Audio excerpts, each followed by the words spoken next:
এই দেখো আমি করেছি পটেটো স্টিক। তো বাড়িতে একদম সহজ পদ্ধতিতে তোমরাও যদি পারো একদিন এইভাবে সহজ পদ্ধতিতে করে খেয়ে দেখো, দারুণ লাগে। পটেটো স্টিক করার জন্য আমি আলুগুলোকে একদম পাতলা পাতলা করে কেটে নিয়েছি। তারপর একটা কাঠির মধ্যে এইভাবে সব আলুগুলোকে ঢুকিয়ে তারপর বেসনের মধ্যে ভাজবো। এই বেসনের মধ্যে আমি দিয়েছি লঙ্কার গুঁড়ো, নুন আর হলুদ দিয়ে বেসনটাকে একটু গাঢ় গাঢ় করে মেখে নিয়েছি, যাতে পটেটোগুলো এর মধ্যে ভালো করে লাগে আর কি, তাহলে ভাজতেও আমার সুবিধা হবে। তো তোমরা এইভাবে মেখে এই এক এক করে কড়াইতে ভাজবো। এবার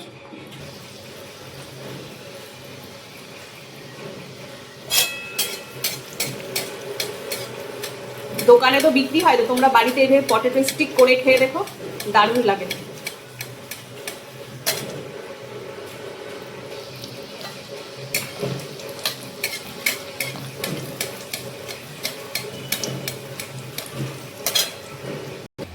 দেখো পটেটো স্টিকগুলো আমার পুরো ভাজা কমপ্লিট। একটু এর মধ্যে লাল লাল করে ভেজে নিও। তো দোকানে তো কত দাম দিয়ে বিক্রি হয়, বাড়িতে একদম সহজ পদ্ধতিতে একদিন এভাবে করে খেয়ে দেখো, দারুণ লাগে। আর এত মুচমুচে হয়। তো এর উপর থেকে একটু চাট মশলা ছড়িয়ে দেবে, ব্যাস। আর একটু লাল সস দিয়ে একদম অসাধারণ, পুরো জমে যায়। দোকানে কিনে খাওয়ার থেকে তো এভাবে বাড়িতে একদিন করে খেয়ে দেখো, দারুণ লাগে। আর দেখো নিজেই করেছি, তো টমেটো সস দিয়ে করে খেয়ে দেখি যে কেমন লাগে।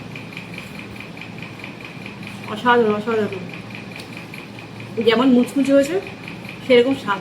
তো দোকানে তো কিনে খাই, তো আজকে বাড়িতেই করি। তো করে খেয়ে দেখলাম, তোমরা একদিন এভাবে করে খেয়ে দেখো, দারুণ লাগে। বাচ্চাদের বিকালের টিফিনে এরকম কয়েকটা স্ন্যাক্স স্টিক যদি দাও না, তো আর কিচ্ছু লাগবে না, ওদের বিকালে এতেই পেট ভরে যাবে।